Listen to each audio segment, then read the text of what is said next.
Ya, selamat sore Pak Yus. Jumpa lagi dalam sesi kita Seri Angin Nusantara. Pak Kris. Apa kabar? Sehat ya? Ya, Selalu sehat. Ya. Oke. Baik Pak Yus. Topik kita hari ini sepertinya akan sangat menarik Pak Yus ya, mengenai kemanusiaan Pak Yus. Ya. Menurut Pak Yus nih, apa arti kemanusiaan Pak Yus? Bagi Bapak. Ya, saya sebetulnya tertarik dengan apa ya? Dengan saya sedang membaca buku yang berjudul Vertikalitas Otak ya dan Peringkat Humanitas Manusia ya. Apa tuh Pak? Ini Menariknya? bukunya. Oh, Ya. vertikalitas otak. Ya. Oke. Ini ditulis oleh Porat Antonius. Oh, Bapak Porat Antonius ya. Bapak Porat Antonius. Mhm. Buku ini diterbitkan oleh Gramedia ya. Saya tertarik sebetulnya salah satu babnya yaitu peringkat kemanusiaan ya berdasarkan orientasi hidup. Oh, kemanusiaan itu peringkatnya Pak ya ternyata ya. Berdasarkan orientasi ya, Orientasinya, orientasinya yang dinilai itu kan orientasinya Pak. Oh, Ya. oke, menarik ya. Jadi kalau kita berbicara tentang orientasi, yang pertama secara horizon itu kita memandang jauh ke depan gitu. Artinya arah horizontal pandangan hidup kita ke depan, orientasi hidup kita ke depan itu seperti apa, Pak? Itu satu. Yang kedua, secara vertikal kalau kita berbicara tentang orientasi juga kita berbicara tentang arah kita itu secara vertikal itu seperti apa. Bisa artinya kalau kita berbicara tentang orientasi kemanusiaan kita bisa dimaknai dalam dua konteks itu ya. Konteks horizontal dan juga konteks vertikal ya. Sekurang-kurangnya puncak dari pencapaian orientasi itu seperti apa ya. Jadi kurang lebih ya itu yang menarik perhatian saya dari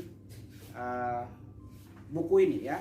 Buku yang ditulis oleh Pak Porat tadi ya. Porat Antonius ini. Nah, dalam buku ini sebetulnya yang berkaitan dengan orientasi itu dia berbicara tentang 4 orientasi pilihan hidup manusia. Ya. Apa itu Pak? Nah, 4 orientasi pilihan hidup manusia itu menentukan peringkat kemanusiaannya. Yang pertama itu adalah orientasi pada yang dia sebut di sini sebagai Homo vegetus.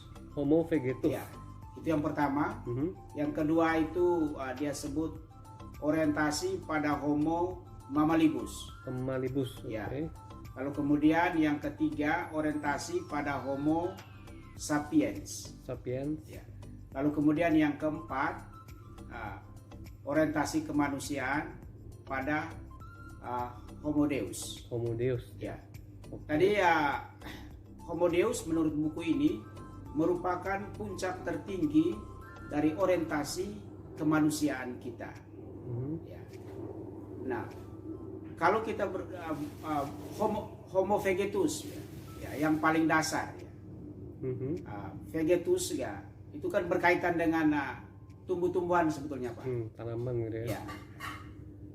Menggunakan interpretasi saya atas penjelasan Pak Porat Antonius dalam buku ini. Sifat tanaman itu kan kalau dia benihnya jatuh di tanah yang subur, maka dia akan subur, ya. Atau kalau dia jatuh di tanah yang tandus, dia akan tandus juga pertumbuhannya, ya. Jadi tidak subur. Nah, dalam konteks itu, dalam Homo vegetus ini, hidup itu diterima sebagai nasib, Pak. Gitu ya? Ya, nasib ya. Jadi vegetus nasib ya, nasib di tempat subur ya saya subur. Ya, lalu kemudian nasib di tempat yang tidak subur ya saya menjadi tidak subur. Jadi orang menerima hidup itu sebagai nasib. Tidak ada usaha untuk mencari tempat-tempat yang lainnya. Atau misalnya Homo vegetus itu kalau pada satu musim itu baik, maka dia akan menjadi baik, dan subur dan lain sebagainya. Tetapi kemudian tiba-tiba ada musim yang tidak mendukung kehidupannya, dia tetap akan berada di situ, tidak akan beralih dari tempatnya yang lama, ya, tidak akan mencari tempat-tempat baru yang memungkinkan dia bisa bertumbuh dan berkembang dengan baik. Ya, itu sifat vegetus. Ya. Jadi kalau angin datang, ya menerpa dia patah di situ, ya selesai. Jadi orang itu cenderung menerima hidup sebagai nasib. Lalu kemudian juga vegetus, ya tumbuh-tumbuhan itu ya hidup ya hanya untuk makan aja di tempat itu. Ya dia tidak akan beralih ke tempat yang lain. Menurut saya banyak di antara kita juga ya memiliki karakteristik seperti itu ya, karakteristik tumbuh-tumbuhan ya. Jadi ya kalau nasib baik ya beruntung ya dapat rezeki banyak ya, tetapi kalau rezeki kurang ya kita anggap sebagai ya itu memang takdir kita, tanpa ada usaha, tanpa ada inisiatif, tanpa ada partisipasi sebagai manusia yang memiliki kemampuan yang luar biasa dianugerahkan oleh Tuhan. Begitu. Jadi cenderung orang-orang begitu ya ini takdir saya sudah susah gitu, tanpa ada inisiatif, tanpa ada partisipasi, tanpa ada kreatif ya untuk mencapai kehidupan yang lebih baik. Itu vegetus ya, Pak. Oke Pak Yus, misalkan nih Pak, ya, kalau orang-orang yang tinggal di pedalaman gitu Pak ya. Nah itu kan mungkin banyak ya ciri-cirinya. Ya. Nah apakah itu bisa disebut termasuk karakter yang ini atau tidak ya? Saya kira iya ya. Jadi ya karakteristiknya seperti itu. Tapi kan di pedalaman itu kan Pak banyak perubahan hidup kan, perubahan cuaca ya.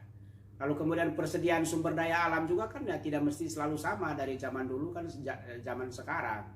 Artinya bahwa manusia sebetulnya harus bisa beradaptasi terhadap berbagai macam perubahan ya. Tidak ada satupun kelompok masyarakat baik yang ada di desa maupun yang ada di perkotaan yang tetap berada tanpa perubahan. Pasti ada perubahan, entah perubahan karena cuaca, entah perubahan karena bencana alam, entah perubahan karena berbagai macam tuntutan-tuntutan sosial yang lainnya. Jadi manusia itu harus berubah gitu. Nah, tetapi Homo vegetus dia tidak mau berubah gitu. Menerima nasib saja ya? Ya, menerima nasib ya nasib begitu gitu. Dari ya kalau sudah susah ya susah terus gitu ya. Tanpa ada usaha, kalau lingkungannya tidak menentukan ya dia tetap akan tinggal di situ. Padahal dia harus pindah sebenarnya karena manusia dianugerahi kemampuan yang lebih oleh Tuhan untuk terus hidup gitu. Mengatasi berbagai macam tantangan-tantangan alam. Jadi kurang lebih begitu Pak. Itu pertama Pak ya. Yang kedua apa Pak? Itu Homo vegetus ya menurut buku ini ya. Yeah. Lalu kemudian yang kedua itu adalah Homo mammalibus ya, mamalia. Mamalia ya. Okay. Jadi sifat mamalia itu kan berkelompok Pak. Oh. Ya. Jadi dia itu berkelompok. Tetapi karakteristik kelompok mamalia itu biasanya yang sejenis dengan dia. Harimau akan berkumpul dengan harimau, singa akan berkumpul dengan singa, kera berkumpul dengan kera, demikian seterusnya. Sapi berkumpul dengan sapi. Nah, kelompok-kelompok lain yang berada di luar kelompok yang sejenis itu dianggap sebagai musuh atau sebagai ancaman. Ya. Nah, kalau kita misalnya kaitkan dalam konteks kehidupan kita sebagai manusia, sebagai masyarakat, kita karakteristik mammalibus ini misalnya kita hidup hanya dalam kelompok. Misalnya saya orang Manggarai, orang Flores, hanya berkumpul dan bergaul dengan orang Manggarai ya. Eksklusif gitu ya? Ya eksklusif ya. Atau agama A akan berkumpul hanya dengan agama A dan dia akan mencurigai agama yang tidak seidentitas dengan dia. Orang yang beretnis A akan berkumpul dengan etnis A. Jadi mereka hidup dalam kelompok-kelompok yang sangat terbatas dan tertutup antara satu dengan yang lain. Jadi dalam konteks seperti itu selalu melihat orang lain itu sebagai ancaman. Nah, ada dua kemungkinan dalam konteks itu Pak. Dalam konteks melihat orang lain sebagai ancaman. Yang pertama itu fight, bertarung, atau dia akan lari. Begitu. Jadi karena itu memang sifat mamalia. Reaksi dia reaktif dia gitu. Dan dia membuat batas demarkasi bagi lingkungan hidupnya. Oh, ada perimeter. Ya. Misalnya ada satu kasus dulu ya. Ada satu kasus di satu kota dulu, ya beberapa tahun lalu. Ya, ketika ada orang lain yang mau tinggal di situ, itu kan ditolak, Pak. Ditolak karena dia tidak seidentitas dengan masyarakat setempat. Ketika karena dia tidak seidentitas dengan masyarakat setempat, dia ditolak untuk tinggal di situ. Nah, itu kan karakteristika Mamalibus itu kan begitu, Pak.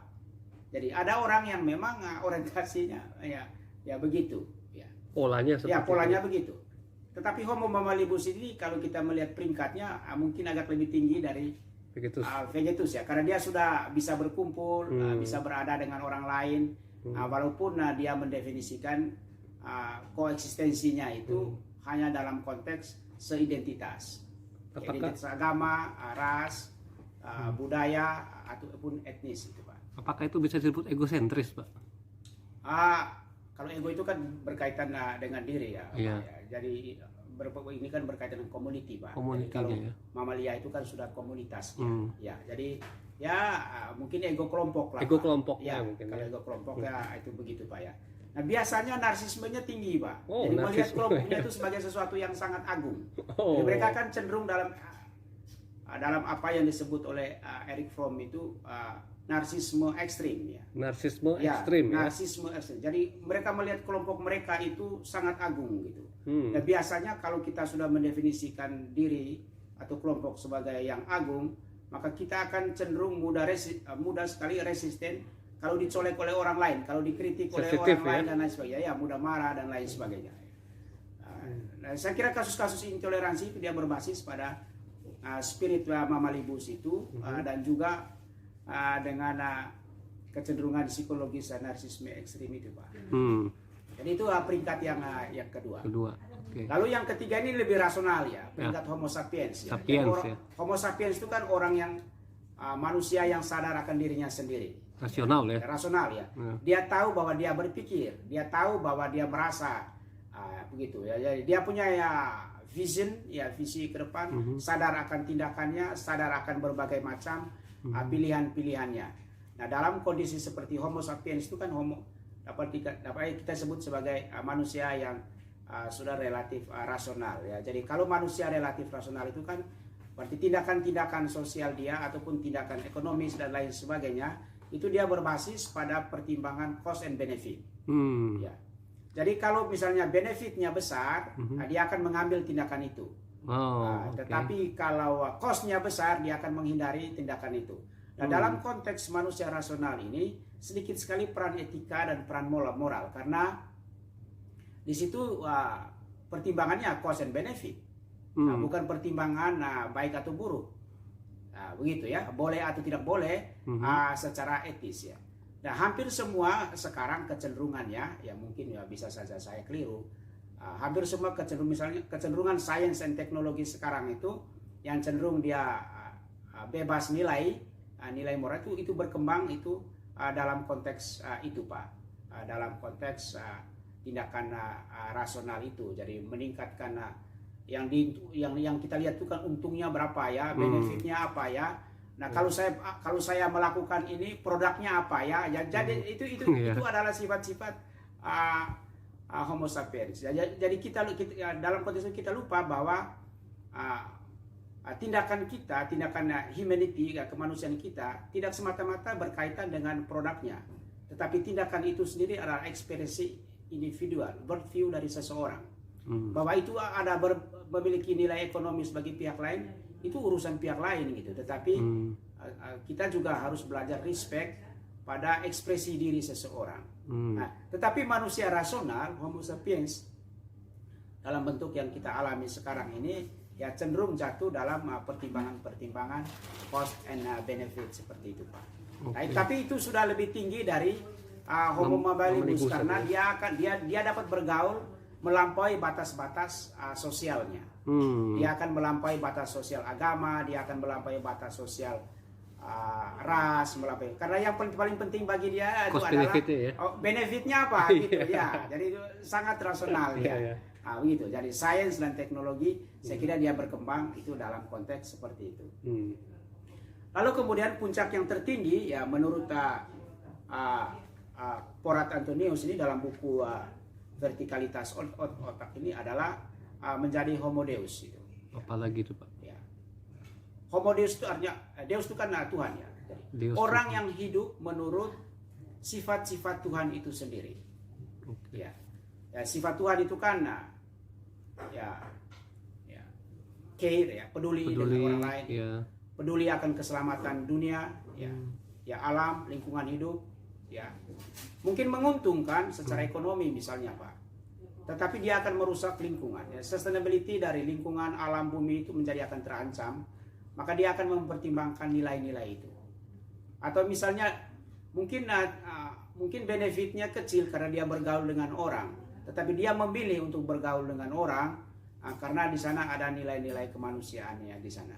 Ya seperti ya sifat-sifat Tuhan yang peduli tanpa perhitungan dan lain sebagainya. Jadi menurut ada satu konsep dalam tradisi Kristiani misalnya ada konsep disebut Imago Dei ya. Imago Dei. Imago Dei itu artinya image kan Pak, rupa gitu, gambaran. Citra Jadi, Allah. manusia itu adalah gambaran Allah itu sendiri. Citranya. Bukan dalam konteks fisik, tetapi terutama dalam konteks spiritual, ya, spirit hidup gitu.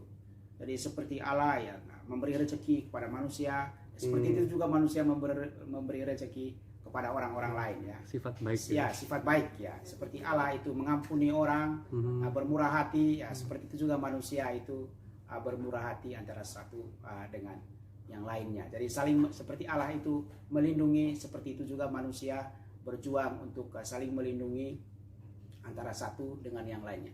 Nah, dalam konteks seperti itu Pak Kris. Jadi menurut buku ini kurang lebih itulah puncak dari evolusi kemanusiaan kita. Ketika kita sudah menjadi Imago Dei itu. Jadi hidup menurut rupa Allah itu sendiri. Jadi nah orientasi kita itu orientasinya harusnya ke sana Pak. Jadi kita tidak hanya berhenti di menjadi manusia yang seperti tumbuh-tumbuhan, tidak hanya berhenti di manusia yang sifatnya mamalibus, tidak hanya berhenti pada manusia yang sifatnya sapiens, tetapi kita harus sampai pada the final terminal of our life, yaitu menjadi Imago Dei, serupa citra Allah. Ya, citra Allah. Jadi kurang lebih begitulah Pak Kris ya, buku yang sedang saya baca ini. Terus kalau melihat fenomena sekarang Pak, ya. Apa yang terjadi Pak dari 4 peringkat itu di Jakarta misalnya? Ya, kalau saya lihat fenomena yang terjadi itu kan fenomena kita sekarang menurut saya itu sangat sapiensis ya. Ya dekat-dekat mamalia ya ada irisan mamalia dengan sapiens. Ya. Tetapi ya saya percaya 1-2 orang yang selalu berjuang untuk hidup berdasarkan semangat Homo Deus itu saya kira dia akan dapat memberi cahaya bagi lingkungannya di mana dia berada, dan saya menemukan banyak itu di lingkungan kita di sini Pak. Itu Pak, saya selalu optimisme tentang masa depan yang lebih baik Pak. Ya semoga pembahasan ini juga menambah ini Pak ya. Ya mudah-mudahan ya. Menambah kasanah. Ya. Pengetahuan bagi para ini Pak viewer kita Pak. Ya. Ya nanti kita akan bahas lagi topik-topik menarik lainnya, tentunya judulnya apa Pak, boleh ditunjukkan? Ini ya. Vertikalitas otak. Oke. Ya. Terbitan Gramedia ya. Gramedia ya. Oke. Ya. Pasti ada bab lain dari buku ini sebenarnya, macam-macam kecerdasan ya. Nah itu kita bahas. Nanti kita bahas ya berikutnya ya. Macam-macam kecerdasan manusia. Macam-macam kecerdasan. Oke, nantikan di seri berikutnya Pak ya. Ya. Oke, terima kasih Pak Yus. Ya, kita jumpa lagi ya sesi berikutnya. Selamat sore.